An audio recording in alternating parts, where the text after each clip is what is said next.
আল্লাহর একত্ববাদের পরিচয় করায়া দেয়। অনুরূপ ভাবে লা ইলাহা ইল্লাল্লাহ এটাও আল্লাহ রাব্বুল আলামিনের একত্ববাদের পরিচয়। যদিও কালিমা ভিন্ন, কিন্তু এ দুটির পথই এক। দেখেন কত সুন্দর কথা। হযরত লোকমান যখন এই কথাটা তার সন্তানকে বললেন, আল্লাহ তাআলা হযরত লোকমানের উপদেশগুলাই বর্ণনা করতেছিলেন, কিন্তু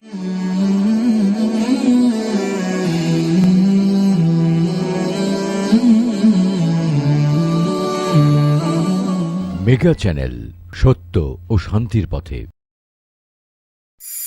মুহাম্মাদুর রাসূলুল্লাহ সাল্লাল্লাহু আলাইহি ওয়াসাল্লামের প্রতি আল্লাহ তাআলা আমাদেরকে এখানে আসার জন্য কবুল করেছেন, তাই আমরা আসতে পেরেছি। কি বলেন?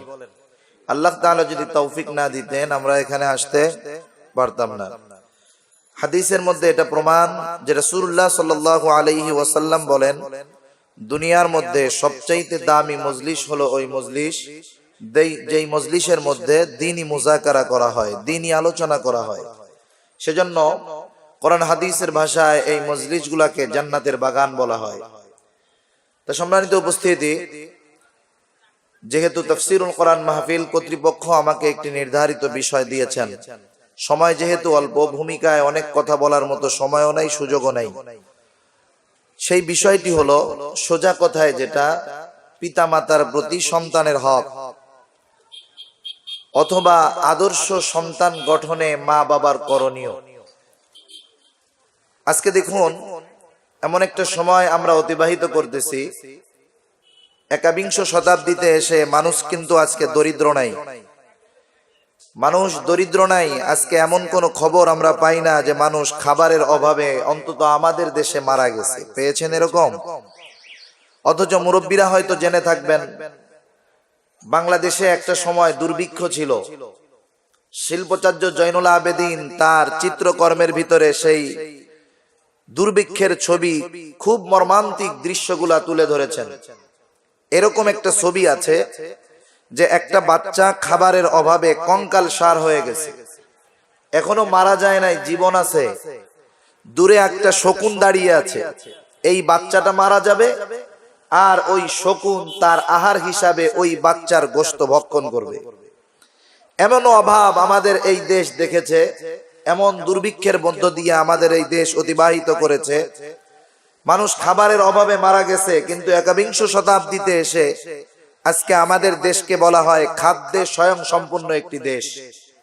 খাবারের অভাবে এখন মানুষ মারা যায় না, বরং ডাক্তাররা পরামর্শ দেয় যদি কোনো মানুষ সুস্থ অবস্থায় দীর্ঘদিন বাঁচতে চায়, সে যেন খাবারের মধ্যে পরিমিতি আনে, তার মানে খাবার কমায় দেয়।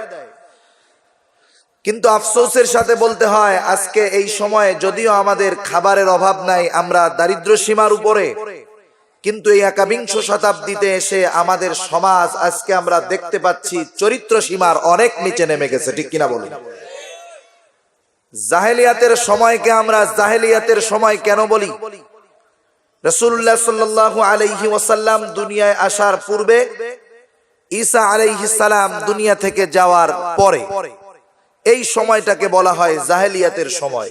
কোন কোন ঐতিহাসিক বলেন ঈসা আলাইহিস সালামের পর থেকে নিয়ে আমার আপনার নবীর নবুয়তি প্রকাশ পাওয়ার আগ পর্যন্ত এই সময়টাকে বলা হয় জাহেলিয়াতের সময়। আপনাদেরকে যদি প্রশ্ন করি কেন ওই সময়টাকে জাহেলিয়াতের সময় বলা হয়, আপনারা বলবেন যে ওই সময় কারো কন্যা সন্তান হলে তাকে জীবিত দাফন করে দেওয়া হতো। ঠিক কিনা বলেন? কিন্তু দেখুন, ওই সময়ের কোন ইতিহাস আমি পাই নাই যে এমন কোন ঘটনা জাহেলিয়াতের সময় ঘটেছে যে কোন বাবা তার নিজের কন্যা সন্তানকে ধর্ষণ করেছে। এরকম কোন ঘটনা আপনারা পেয়েছেন? কিন্তু না, একবিংশ শতাব্দী যখন উন্নতার চরম শিখরে আমরা আছি, প্রযুক্তি আমাদেরকে আজকে জীবনের গতিপথ বদলে দিয়েছে, এমন একটা সময় আমরা তো প্রায় দেখি, অন্যান্য ইউরোপ আমেরিকার কথা বাদ দিলাম, পৃথিবীর 94% মুসলমানের দেশ, এই দেশেও এমন ঘটনা মাঝে মধ্যে শোনা যায়, মুসলমান পরিবার তার বাবা নিজের মেয়েকে ধর্ষণ করেছে। একটা দুইটা নয়, মিডিয়ায় অনেকগুলা ঘটনা এরকম আছে। ঠিক কিনা বলেন? একটা সময় ছিল মানুষ অন্যায় করলে নিজের কাছে অপরাধ বোধ হতো, মানুষ তার অন্যায়গুলাকে লুকানোর চেষ্টা করত। কিন্তু আফসোস, সম্প্রতি 2-1 দিনের ঘটনা আপনারা জেনে থাকবেন, 4টা ছেলে মিলে একটা মেয়েকে গণধর্ষণ করেছে। গণধর্ষণ করার পরে তারা লাইভে আসছে, লাইভে এসে বলতেছে, বন্ধুরা আমরা তো এই কাজ করে ফেলছি, আগামীকাল আমরা জেলে যেতে পারি। চিন্তা করছেন চরিত্র কোথায় নেমে গেছে, যে ধর্ষণ করার পরে ধর্ষক লাইভে এসে ধর্ষণের খবর জানাইতেছে। এক বন্ধু ধর্ষণ করতেছে, আর কয়েকজন মিলে ভিডিও করে এটা ছেড়ে দিচ্ছে ইন্টারনেটে, অথবা নিজেদের কাছে সংগ্রহে রেখে এই পরিবারকে ব্ল্যাকমেইল করে কোটি কোটি টাকা হাতে নিচ্ছে, আবার তাদেরকে মানসিক চাপে রাখতেছে। ঠিক কিনা বলেন? এগুলা কোনো বুড়া মানুষ করতেছে না, এগুলা করতেছে কারা? অধিকাংশ যারা করতেছে তারা যুবক। কেন এই যুবকগুলা এমন হলো? আপনি আমি যদি খোঁজ নেই দেখতে পারবো, শরীয়ত ওই যুবকগুলার যেই হক তার মা বাবার কাছে রেখেছিল, সেই মা বাবা ওই যুবকগুলার হক যথাযথভাবে আদায় করে নাই। ঠিক কিনা বলেন? এখন এখান থেকে আমাদেরকে শিক্ষা নিতে হবে। আমরা যদি চাই আমাদের পরবর্তী প্রজন্ম এমন কিছু না করুক, নেক্সট জেনারেশন একটা সুন্দর ভবিষ্যৎ আমরা যদি চাই, পরবর্তী প্রজন্মের সন্তানগুলাকে আমরা যদি দিনদার চাই, নৈতিক চরিত্রওয়ালা চাই, ভালো চাই, তাহলে অবশ্যই শরীয়ত আমাদেরকে এই দিক নির্দেশনা দেয় যে প্রতিটা সন্তানের জন্য শরীয়ত ইসলাম যেই হকগুলা দিয়েছে অবশ্যই সেই হকগুলা আদায় করতে হবে। তা না হলে হয়তো আপনার সন্তানকে আপনি মেধাবী শিক্ষিত বানাতে পারবেন, কিন্তু মানুষের মতো মানুষ বানাতে পারবেন না। ও হয়তো মানুষের চরিত্রে হবে একজন হায়না, মানুষের সুরতে ও একটা হবে চতুষ্পদ জানোয়ারের চাইতে নিকৃষ্ট কেউ। ঠিক কিনা বলে? কিন্তু কোন বাবা চায় না যে আমার ছেলেটা দুশ্চরিত্রের হোক, আমার ছেলেটা দুর্নীতিবাজ হোক, আমার সন্তানটা খারাপ হোক, আমার সন্তানটা ধর্ষক হোক, আমার সন্তানটা ইয়াবা সেবনকারী হোক, গাঁজা সেবনকারী হোক। এরকম চিন্তাধারা কোন বাবার নাই। সব বাবা চায়, একজন খারাপ বাবাও চায় যে তার সন্তানটা ভালো হোক। ঠিক কিনা বলেন? তাহলে আমি যদি একটা সন্তানকে ভালো চাই এবং সন্তানের কাছ থেকে আমি বার্ধক্যকালে ভালো ব্যবহার চাই, অবশ্যই আমাকে সন্তানের হকগুলা আদায় করতেই হবে। ঠিক কিনা বলেন?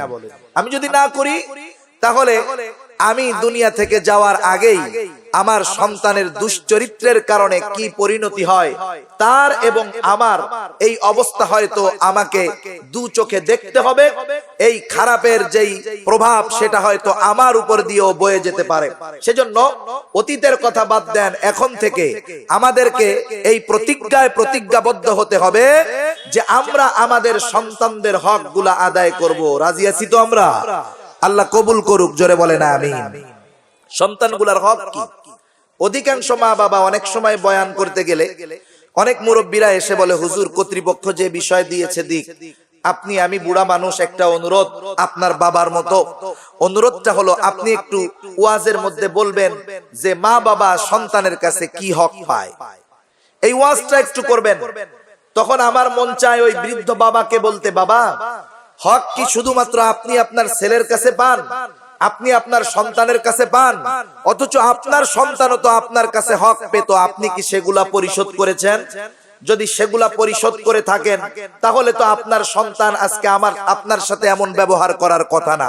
আমার মনে হয় আপনি আপনার সন্তানের হকগুলা আদায় করেন নাই, যার কারণে আজকে আপনার সন্তানও আপনার হকগুলা সে আদায় করে না। ঠিক কিনা বলে? একদিন খলিফাতুল মুসলিমিন হযরত ওমর রাদিয়াল্লাহু তাআলা আনহু, ওনার কাছে এক পিতা আসছেন। পিতা এসে অভিযোগ করতেছে, খলিফা আমার ছেলেটা আমার হক আদায় করে না, আমাকে খাবার দেয় না, বস্ত্র দেয় না, থাকার জায়গা দেয় না, আমার হক সে আদায় করে না। হযরত ওমর রাদিয়াল্লাহু তাআলা আনহু বললেন, আচ্ছা তুমি তোমার ছেলেটাকে নিয়ে আগামীকাল আসবা। লোকটা এবার হযরত ওমর রাদিয়াল্লাহু তাআলা আনহুর কাছে তার ছেলেটাকে নিয়ে আসলো। ছেলেটাকে নিয়ে আসার পরে ছেলেটাকে বলতেছে, কি ব্যাপার, তুমি তোমার বাবার হক আদায় করো না কেন? ছেলেটা এবার বলতেছে, খলিফা আমি একটা কথা আপনাকে জিজ্ঞাসা করি, হক কি শুধু আমার মা বাবা আমার কাছে পাবে? আমি কি আমার মা বাবার কাছে কোনো হক প্রাপ্য নই? খলিফাতুল মুসলিমিন হযরত ওমর রাদিয়াল্লাহু তাআলা আনহু ওই মুহূর্তে তিনটা হকের কথা বলছেন। যদিও কোরআন হাদিসের আলোকে অনেকগুলা হক আরো আছে, আমি ধারাবাহিকতার ক্রমান্বয়ে যেই কয়েকটা সম্ভব হয় সন্তানের হক আপনাদের খেদমতে পেশ করতে চাই। আল্লাহ তাআলা তৌফিক দিন, জোরে বলুন আমিন। হযরত উমর রাদিয়াল্লাহু তাআলা আন এক নাম্বার হকের কথা বলছেন যে প্রতিটা সন্তান তার মা বাবার কাছে প্রথম হক হলো তার বাবার কাছে যেই হকটা সে পায় সে একটা উত্তম মা পায়। এখন আপনারা বুঝে থাকলে বলেন, একটা সন্তান উত্তম মা পাবে এটা কি তার জন্মের পরে না জন্মের আগে? তাহলে যারা বিবাহ করছেন তাদের কথা তো গেল, যারা বিবাহ করেন নাই তাদের উপরে অটোমেটিক একটা দায়িত্ব চলে আসছে যে তার ঘরে একটা দিনদার মায়ের ব্যবস্থা করার, ঠিক কিনা বলেন? আমরা যদি আরেকটা কথা বলতেই হয়, আমরা যদি মনে করি বিবাহ মনে হয় শুধুমাত্র একটা সামাজিক বন্ধন, এমনটা না। বিবাহ তো একটা ইবাদত। বিবাহ হলো রাসূলুল্লাহ সাল্লাল্লাহু আলাইহি ওয়াসাল্লামের সুন্নাত। বিবাহের কতগুলা উদ্দেশ্য আছে। বিবাহের এক নম্বর উদ্দেশ্য থাকবে আমি গুনার থেকে নিজেকে হেফাজত করব। বিবাহের অন্যতম একটি উদ্দেশ্য হলো আল্লাহর কাছে নেক সন্তান কামনা করা। কারণ রাসূলুল্লাহ সাল্লাল্লাহু আলাইহি ওয়াসাল্লাম বলেন যে আমার উম্মত যত বাড়বে কিয়ামতের ময়দানে আমি আমার উম্মতের আধিক্য নিয়ে গর্ববোধ করব। সুবহানাল্লাহ। তাহলে নেক সন্তানও বিবাহের একটা উদ্দেশ্য, এবং আমি চলে যাব পরবর্তী প্রজন্ম আমার বংশধারা অব্যাহত রাখার জন্য সন্তানের প্রয়োজন। তাহলে বিবাহের অন্যতম একটি উদ্দেশ্য হলো সন্তান তথা নেক সন্তান, ঠিক কিনা বলে? এখন যদি কারো এই উদ্দেশ্য থাকে না আমাকে লন্ডন যেতে হবে, তাহলে তো তার উদ্দেশ্য ভিন্ন। কিন্তু যদি কারো উদ্দেশ্য থাকে না আমাকে একটা দিনদার সন্তান প্রয়োজন, যে আমার অ্যাবসেন্সে আমার অনুপস্থিতিতে আমার জন্য দোয়া করবে, যে আমার জন্য আল্লাহর কাছে রোনাজারি করবে, কান্নাকাটি করবে, অবশ্যই ওই বাবা যে এখনো বাবা হয় নাই তাকে সিদ্ধান্ত নিতে হবে যে অবশ্যই আমি একজন দিনদার মেয়েকে বিবাহ করব, ঠিক কিনা বলেন? কারণ রাসূলুল্লাহ সাল্লাল্লাহু আলাইহি ওয়াসাল্লামও বলেছেন যে মানুষ তিনটা গুণ দেখে, চারটা গুণ দেখে বিবাহ করে। সৌন্দর্য দেখে, বংশ দেখে, মাল দেখে, দিন দেখে। নবী আমার বলেন ফাযফার বিদাতিদ দ্বীন, তোমরা দ্বীনকে প্রাধান্য দাও। সুবহানাল্লাহ। তিনটা আছে, দিন নাই। এমন মেয়ে যদি আপনার ঘরে আসে, আল্লাহ না করুন, এই মেয়ে আসার ফলে আপনার সুন্দর ঘরটা জাহান্নাম হয়ে যেতে পারে, ঠিক কিনা? আর যদি এমনও নসিবে হয়েই যায় যে বাকি তিনটা নাই, শুধু দিন আছে, মেয়েটা দিনদার পরহেজগার, হয়তো প্রাথমিক জীবনে হয়তো আপনার ভালো লাগবে না, কিন্তু আল্লাহ যদি চায় এই দিনদার মায়ের মাধ্যমে এমন সন্তান দুনিয়াতে দিতে পারে যেই সন্তান আপনার চক্ষু শীতল করবে, পারে কি পারে না? দেখেন ইমাম মালিক রাহমাতুল্লাহি আলাইহি প্রসিদ্ধ চার মাযহাবের এক মাযহাবের ইমাম, দাওরায়ে হাদিস। এখানে যেই কিতাবগুলো পড়ানো হয় হাদিসের কিতাব, এর মধ্যে অন্যতম একটা কিতাব হলো মুয়াত্তায়ে মালিক।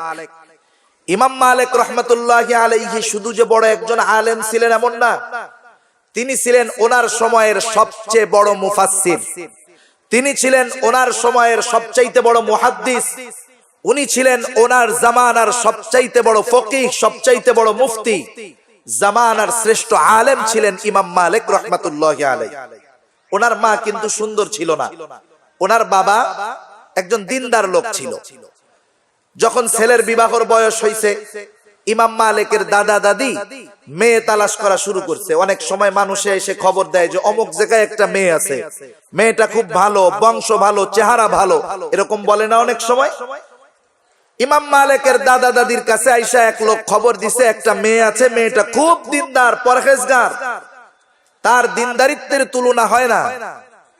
ওনরা হয়তো গিয়া দেখছেন, দেখার পরে ছেলের কাছে এসে বলছে বাবা তোমার জন্য একটা মেয়ে পছন্দ করছি, মেয়েটা খুব ভালো, দিনদার পরহেজগার, তুমি যদি রাজি হও তাহলে মেয়েটাকে দেখে আসো। মেয়েটার এত গুণগান তার সামনে বলা হয়েছে, ইমাম মালিকের বাপ চিন্তা করছে হায় রে, এত গুণ যার আছে তার চেহারা এমনি সুন্দর হবে। এই চিন্তা করে বলছে মা বাবা আমার দেখা লাগবে না, আপনাদের পছন্দই আমার পছন্দ। আচ্ছা ঠিক আছে, বিবাহ হয়ে গেল। দুজনের প্রথম সাক্ষাৎ হলো বাসর ঘরের মধ্যে। বাসর ঘরে প্রথম সাক্ষাৎ, ইমাম মালিকের বাবা তার স্ত্রীর চেহারা তাকায়া দেখে হায় রে, গুণগুলা শুনছিলাম যত সুন্দর, এখন দেখি চেহারা তো সেই রকমের মানের কালা। যুবক মানুষ এমনিই তো চোখ তখন চাকচিক্যের দিকে নজর থাকে বেশি, তাকায় দেখে কালো, মনটা খারাপ হয়ে গেছে, পাশে গিয়া বসে আছে। এইবার মহিলা নব বিবাহিতা স্ত্রী লজ্জা শরম ত্যাগ করে এসে বলতেছে, আমাকে কি আপনার পছন্দ হয় নাই? আমার গুণ শুনছেন, হয়তো আমাকে দেখেন নাই, কিন্তু মনে রাখেন আল্লাহ তাআলা কোরআনুল কারীমের মধ্যে বলছে, আসা আন তাকরাহু শাইআন ওয়া হুয়া খায়রুল লাকুম ওয়া আসা আন তুহিব্বু শাইআন ওয়া হুয়া শাররুল লাকুম।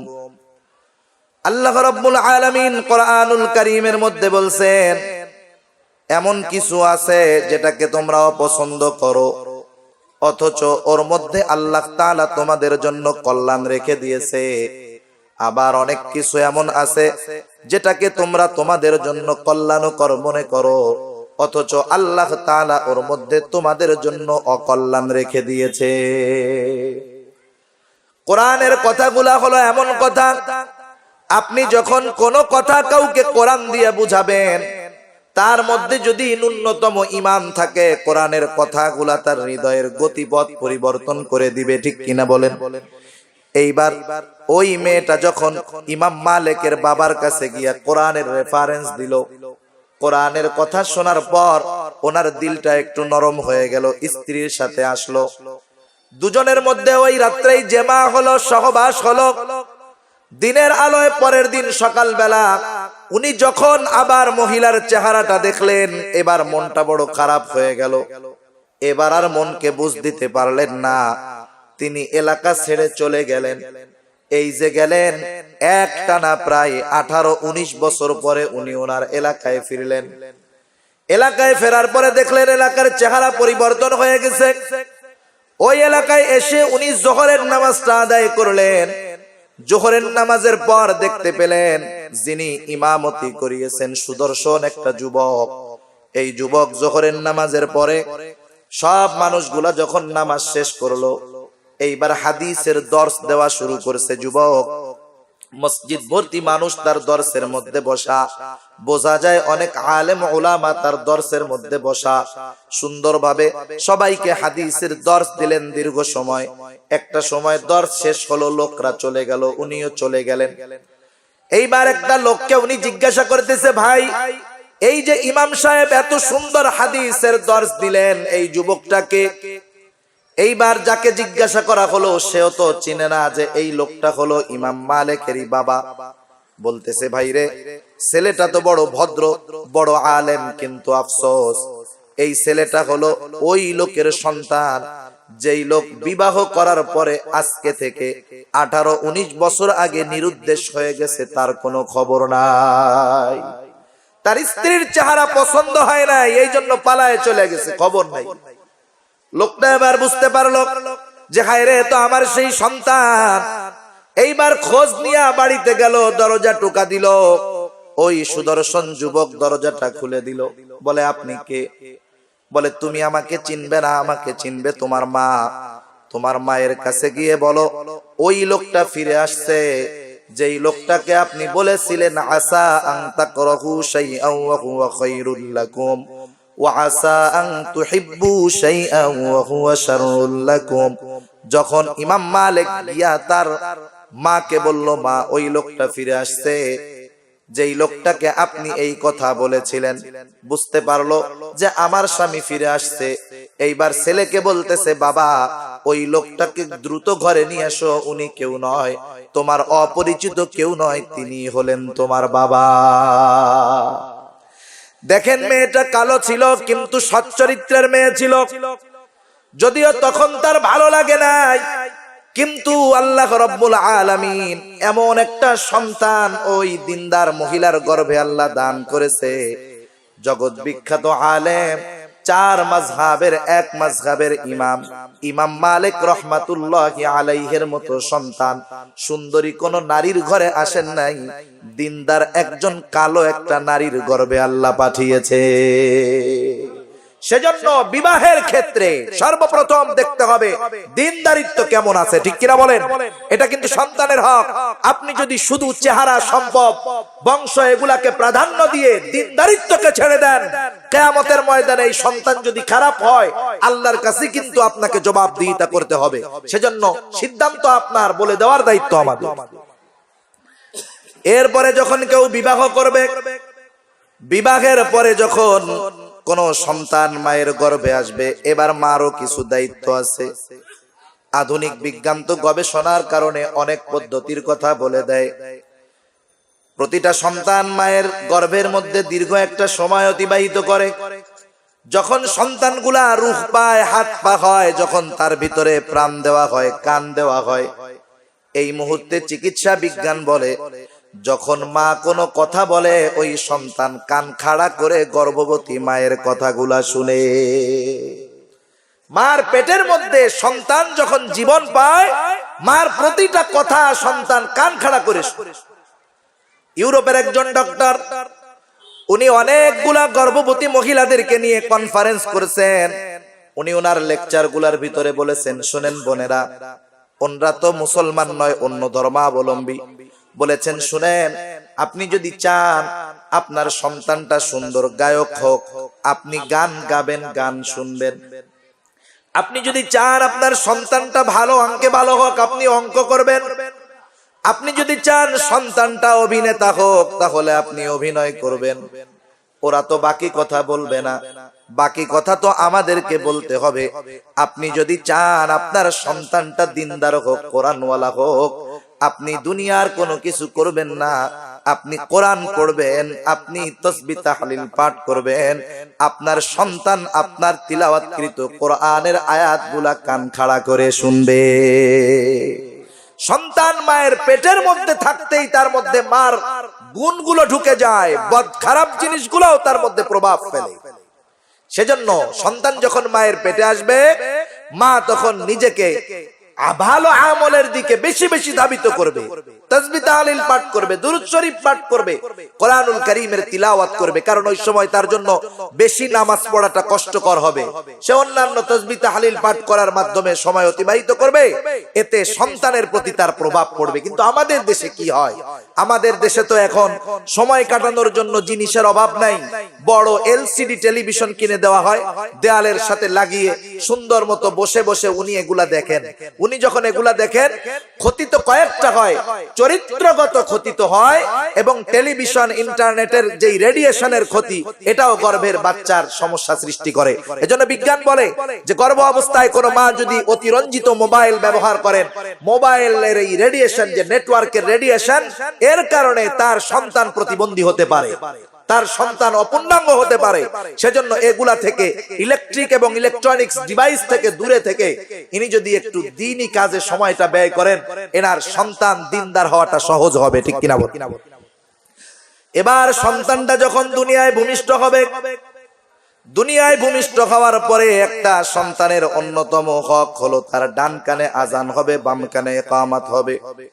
কিন্তু আমাদের দেশে অনেক জায়গায় এই পদ্ধতিটার ভুল প্রয়োগ রয়েছে। দেখা যায় সন্তান হলো সিলেটে, ছেলের বাবাটা আছে লন্ডন, সিলেটের হসপিটালে হয়েছে সন্তান, ছেলের বাবা লন্ডন। এবার ফোন দেওয়া হলো, লন্ডনে তোমার একটা ছেলে হয়েছে। এইবার উনি কি করবে টের পায় না। উনি ফোন দিয়েছে মসজিদের মুয়াজ্জিনের কাছে।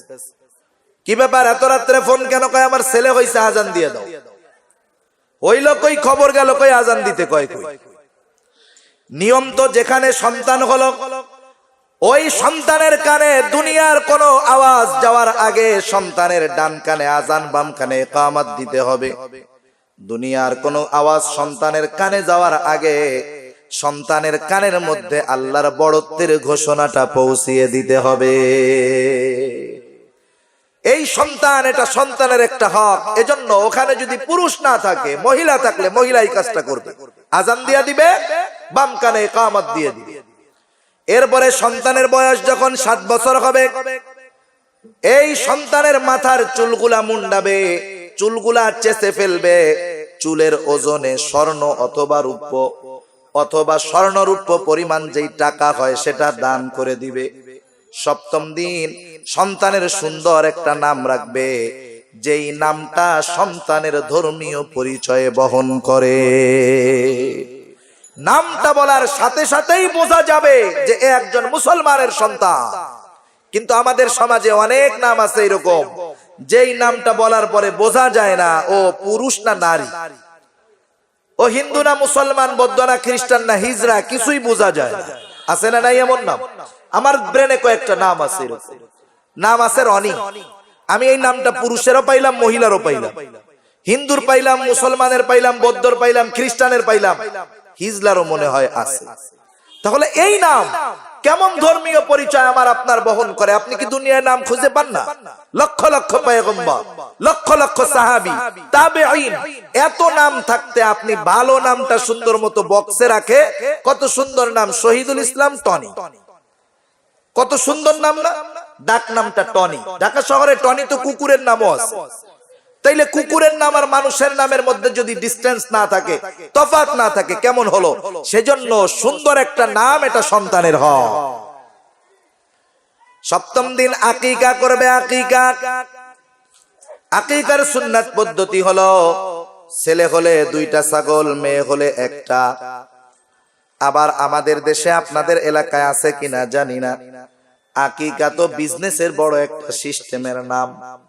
আকিকা করে মেহমান দাওয়াত দিয়ে, ওই যে কমিউনিটি সেন্টারে খাওয়াইয়া সামনে টাকা নেওয়ার জন্য টেবিল পেতে রাখে। আছে নাকি এই সিস্টেম আপনাদের এলাকায়?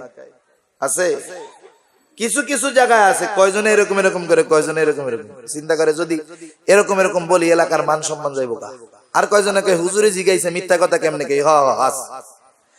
মিলে জিলে আছে, কিন্তু এটা করা যাবে না।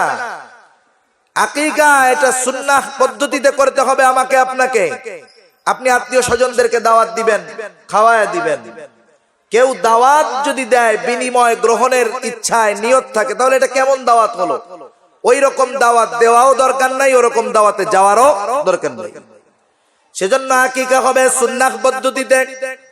এরপরে ছেলেটা যখন আস্তে আস্তে বড় হবে, বুজুর্গানে দিন বলেন, ছেলেটার যখন 7-8 মাস বয়স হয়, ও মুখ ফুটে কিছু বলতে চায়, মা বাবা কানগুলা খাড়া করে রাখে। কোন সময় সন্তানটা একটু মেয়ে কয় আর আব্বা কয়, ঠিক কিনা বলেন?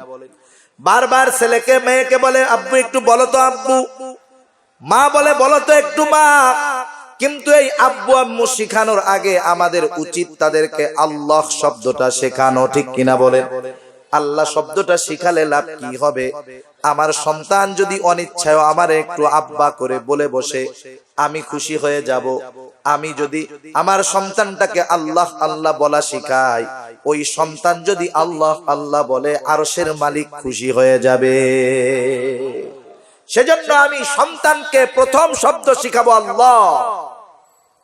আমি প্রথম বাক্য শিখাবো লা ইলাহা ইল্লাল্লাহ, আল্লাহ ছাড়া কোনো ইলাহা নাই। সন্তানকে প্রথম বাক্য শিখাবো এইটা, কারণ এটা তো এমন একটা বাক্য যেই বাক্যের বিশ্বাস তাকে জান্নাত পর্যন্ত পৌঁছিয়ে দিবে। হযরত লোকমান, পবিত্র কোরআনুল কারীমের মধ্যে হযরত লোকমানের নামে একটা সূরা আছে। হযরত লোকমান একজন প্রজ্ঞাময় ব্যক্তি ছিলেন। উনি ওনার সন্তানদেরকে অনেকগুলা নসিহত করেছেন, উপদেশ দিয়েছেন।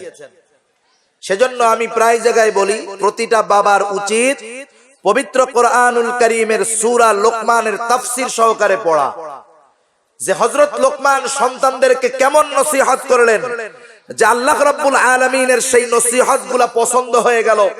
আর পবিত্র কোরআনুল কারীমে সূরা লোকমানে লোকমান নাম দিয়া লোকমান আলাইহিস সালামের এই নসিহতগুলা আমাদের জন্য ওহী আকারে পাঠায়া দিলেন, যেটা আমরা না বুঝে তিলাওয়াত করলেও প্রতিটা অক্ষরে 10টা করে নেকি হয়, ঠিক কিনা বলে? সেজন্য প্রতিটা অভিভাবকের কাছে আমার এই অনুরোধ যে আপনারা এই সূরা লোকমানের তাফসীর সহকারে পড়বেন। এই লোকমান যতগুলা নসিহত তার ছেলেদেরকে করছে, এর মধ্যে একটা নসিহত হযরত লোকমান তার ছেলেকে করতেছে, ইয়া বুনাইয়া লা তুশরিক বিল্লাহ। হযরত লোকমান তার ছেলেকে বলতেছে, হে আমার বৎস, লা তুশরিক বিল্লাহ, তুমি আল্লাহ তাআলার সাথে শিরিক করো না। আল্লাহর সাথে শিরিক করো না। কেন করবা না? ইন্নাশ শিরকা লাযুলমুন আযীম, শিরক হলো মহা অন্যায়। এই কথারও মূল পথ যা, মূল উদ্দেশ্য যা, লা ইলাহা ইল্লাল্লাহ এর উদ্দেশ্য তা। ইয়া বুনাইয়া লা তুশরিক বিল্লাহ, আল্লাহর একত্ববাদের পরিচয় করায়া দেয়। অনুরূপ ভাবে লা ইলাহা ইল্লাল্লাহ এটাও আল্লাহ রাব্বুল আলামিনের একত্ববাদের পরিচয়। যদিও কালিমা ভিন্ন, কিন্তু এ দুটির পথই এক। দেখেন কত সুন্দর কথা। হযরত লোকমান যখন এই কথাটা তার সন্তানকে বললেন, আল্লাহ তাআলা হযরত লোকমানের উপদেশগুলাই বর্ণনা করতেছিলেন, কিন্তু এই উপদেশটার পরে আল্লাহ তাআলা অতিরিক্ত নিজের থেকে কিছু বলে দিলেন। কি বললেন? আল্লাহ তাআলা বলেন, ওয়াসাইনাল ইনসানা বিওয়ালিদাইহি ইহসানা। মুফাসসিরিনে কেরাম এখানে তাত্ত্বিক একটা কথা বলেন। আল্লাহ রাব্বুল আলামিন কত সুন্দরভাবে বিষয়গুলো আমাদের সামনে তুলে ধরেছেন। প্রথমে হযরতে লোকমানের নসিহতটা উল্লেখ করলেন, যে সন্তানকে হযরত লোকমান বলতেছে, হে আমার বৎস, লা তুশরিক বিল্লাহ, তুমি শিরিক করো না। ইন্নাশ শিরকা লাযুলমুন আযীম। কেমন জানি হযরত লোকমান তার সন্তানকে আল্লাহর একত্ববাদের পরিচয় করিয়ে দেয়। আল্লাহ তাআলা এটা বোঝাতে চান, যেই সন্তানকে তার মা বাবা আল্লাহর সাথে পরিচয় করায় দিবে, ওই সন্তানগুলার ব্যাপারেই কেমন জানি আল্লাহ বলতেছেন, হে দুনিয়ার মানুষেরা, হে দুনিয়ার মানুষেরা, আমি তোমাদেরকে এই নির্দেশ দিতেছি, তোমরা তোমাদের মা বাবার সাথে সদাচরণ করবা। এর থেকে এই বিষয়টাই উপলব্ধি হয়, যেই বাবা তার সন্তানকে আল্লাহর একত্ববাদের পথ দেখায় দিবে, সেই সন্তান ওই বাবার বার্ধক্যকালে মা বাবার খেদমত করবে। ঠিক কিনা বলেন? তাহলে আমি যদি সন্তানের কাছে ভালো আচরণ চাই, অবশ্যই সন্তানকে আমার একত্ববাদের পরিচয়, আল্লাহর পরিচয় সন্তানের সামনে আমাকে আপনাকে তুলে ধরতে হবে। তাহলে আমি আমার সন্তানকে প্রথম যেই বাক্য শিখাবো, হাট্টিমা টিম টিম, কি শিখাবো? লা ইলাহা ইল্লাল্লাহ, আল্লাহ ছাড়া কোনো ইলাহা নাই, এইটা তাকে প্রথম শিখাবো। এরপরে সন্তানটা যখন আরেকটু বড় হবে, হযরত ওমর রাদিয়াল্লাহু তাআলা আনহু বলেন, এই সন্তানটাকে আমি প্রথম কোরআনের শিক্ষা দিব, কোরআনের শিক্ষা দিব সন্তানকে প্রথম। কিন্তু দেখেন, আমাদের দেশ থেকে কোরআনের শিক্ষা দিন দিন কেমন জানি উঠে যাওয়ার মতো অবস্থা। এখন তো কোরআনের তিলাওয়াত শুধুমাত্র মাদ্রাসা কেন্দ্রিক আর হুজুরদের মধ্যেই সীমাবদ্ধ। একটা সময় মুরব্বীদেরকে আমরা দেখেছি যে মানুষেরা সকাল বেলায় প্রতিটা ঘরে ঘরে কোরআনুল কারীমের তিলাওয়াত চলতো। অপর দিক দিয়ে যারা ছোট বাচ্চা ছিল, এরা মক্তব গুলাতে চলে যাইতো। ঠিক কিনা বলেন? মক্তবে গিয়ে তারা কোরআনুল কারীম শিখতো। প্রতিটা বাড়িতে বাড়িতে বুড়া বুড়ি যারা ছিল, সব মানুষ সকালে কোরআন তিলাওয়াত করতো। কিন্তু কেবল নেটওয়ার্ক এসে, ডিশের লাইন এসে আমাদের রাতের ঘুমকে লেট করায় দিছে। এজন্য ফজরের নামাজও কাজা হয়, আবার ফজরের পরে কোরআন শরীফ তিলাওয়াতেরও কোনো সময় নাই। ঠিক কিনা বলেন? কিন্তু আমরা যদি সন্তানদেরকে কোরআনের শিক্ষা থেকে দূরে সরায় দেই, এটা কিন্তু আমাদের জন্য বড় ক্ষতির কারণ হয়ে যাবে। কারণ দেখেন, এই যে উপমহাদেশে খ্রিস্টান মিশনারিরা আসার অন্যতম উদ্দেশ্য হলো, এরা মুসলমানদেরকে ইসলাম থেকে খ্রিস্টান ধর্মে দীক্ষিত করার চিন্তা ভাবনা ছিল তাদের, ধর্মান্তরিত করার। কিন্তু তারা যেই পরিমাণ সময় এবং টাকা ব্যয় করছে, এত কিছু ব্যয় করার পরেও তাদের ফলাফল ছিল শূন্য। কি ব্যাপার, এত ইনভেস্ট করলাম কিন্তু সেই অনুযায়ী কোনো ফলাফল নাই, কারণটা কি? এবার তারা তাদের হেডকোয়ার্টারে মিটিং এ বসলো, খোঁজ খবর নিয়ে গবেষণার পরে তাদের ফলাফল বের হলো, মুসলমানদেরকে যদি ইসলাম থেকে সরাতে হয়, তাহলে আগে ওদেরকে কোরআন থেকে দূর করতে হবে। কোন পদ্ধতিতে করবা? সকাল বেলায় প্রতিটা মুসলমানের ঘরে কোরআনের তিলাওয়াত, প্রতিটা বাচ্চা মক্তবে যায়, এটা বন্ধ করো। কোন পদ্ধতিতে করা যায়? ওরা চালু করলো কিন্ডারগার্টেন স্কুল। আছে আপনাদের এলাকায়? এটা মূল চালু করেছে খ্রিস্টান মিশনারিরা, এর আবিষ্কারক কোন মুসলমান নয়। কিন্ডারগার্টেন স্কুল চালু হলো। কিন্ডারগার্টেনের স্কুল প্রাইমারি স্কুলের মতো 10টার সময় শুরু হয়, তাই না? কয়টায় শুরু হয়? সকাল বেলায়, একেবারে ভোর বেলায়, যেই সময় আমাদের কোমলমতি শিশুগুলা কোরআনুল কারীমের তিলাওয়াত করত, কায়দায় পড়তো, মক্তবে যেত। ওই সময় কিন্ডারগার্টেন স্কুল চালু হলো, ওদের ক্লাসের সময় হলো ওইগুলা। মানুষের সামনে চটকদার বিজ্ঞাপন দেওয়া হলো, আপনার সন্তান যদি ইংরেজিতে পারদর্শী না হয়, ইংরেজি তো ইন্টারন্যাশনাল ল্যাঙ্গুয়েজ, তাহলে কিন্তু আপনার ছেলে পিছিয়ে পড়বে।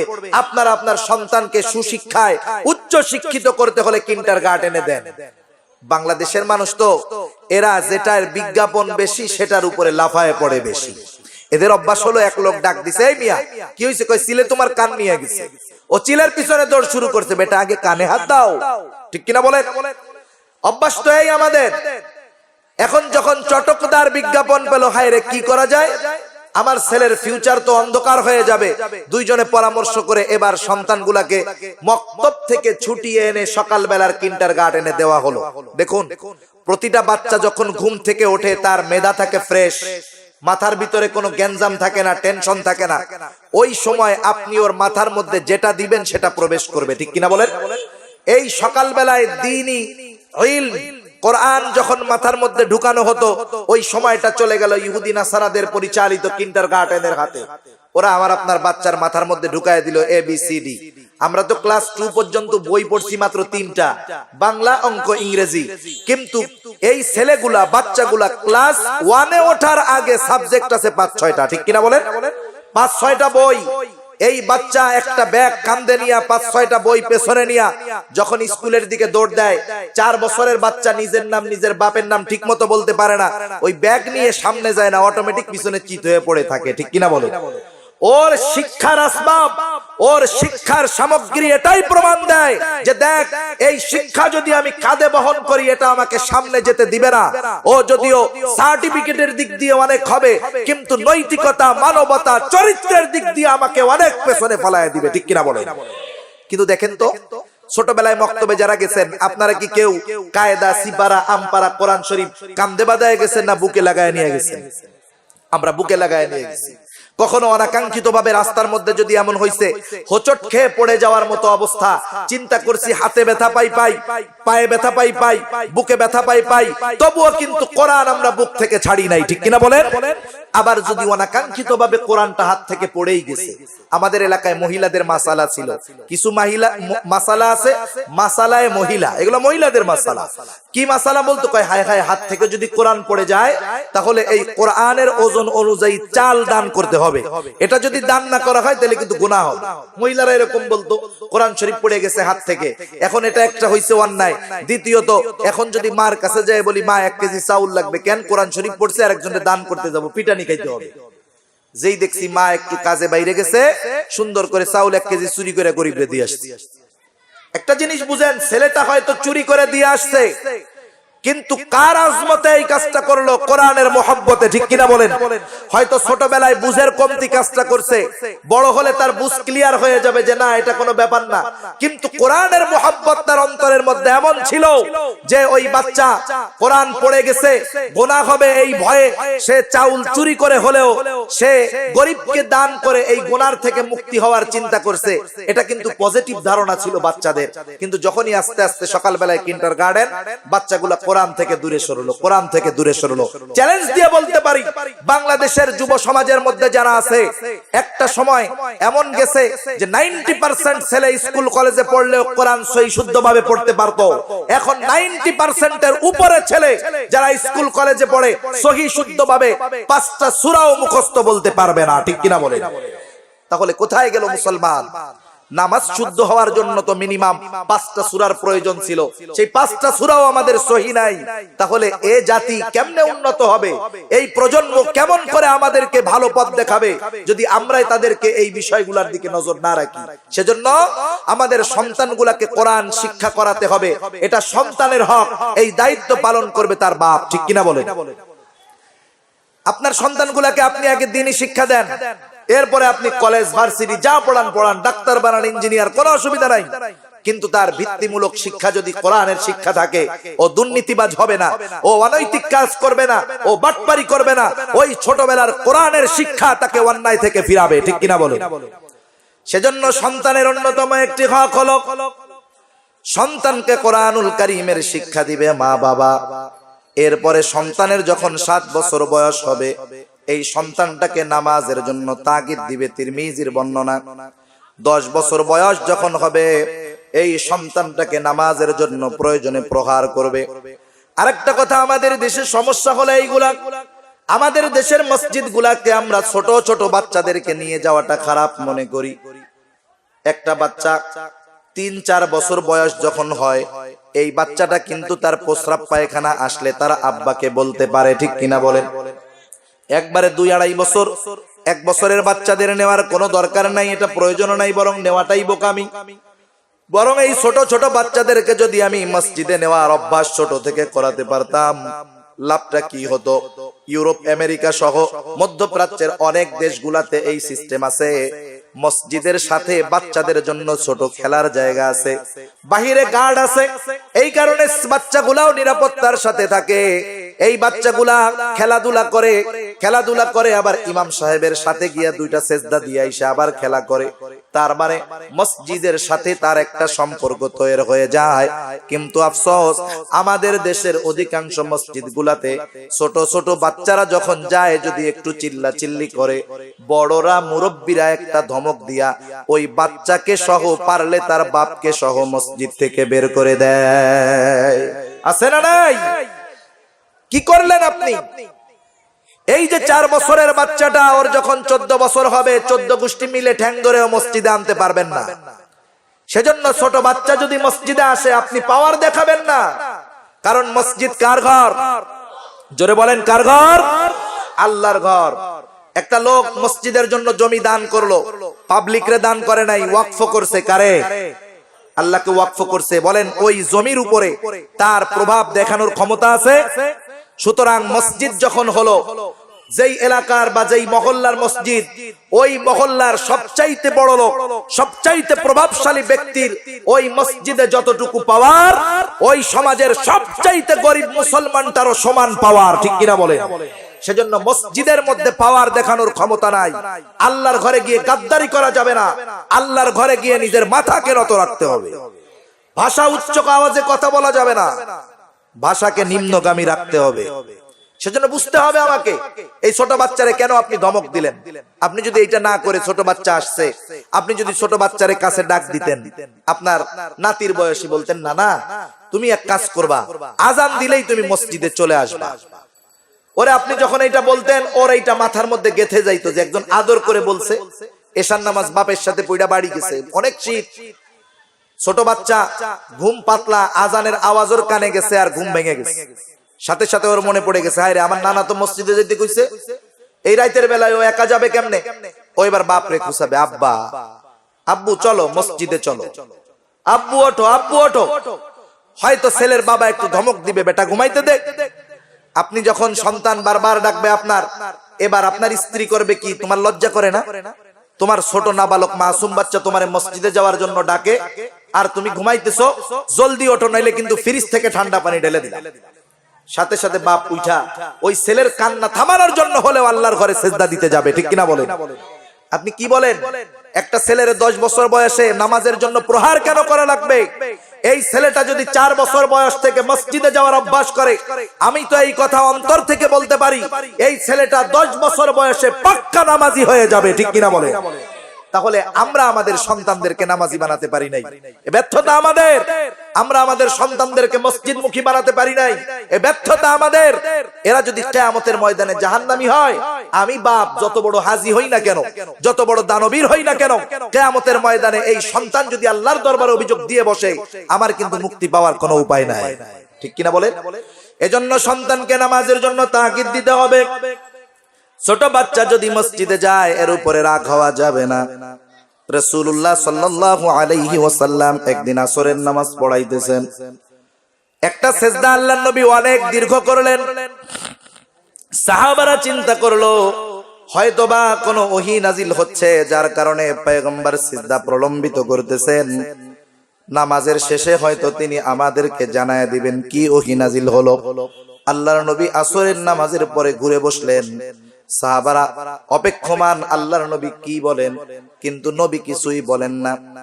উৎসুক একজন সাহাবী বলে, ইয়া রাসূলুল্লাহ, আপনি একটা সিজদা বড় লম্বা করেছেন, কারণটা কি জানতে চাই।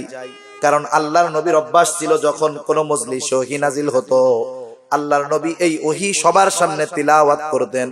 যাদের লিখে রাখার দায়িত্ব তারা লিখে রাখতো, কেউ বা মুখস্থ করে রাখতো।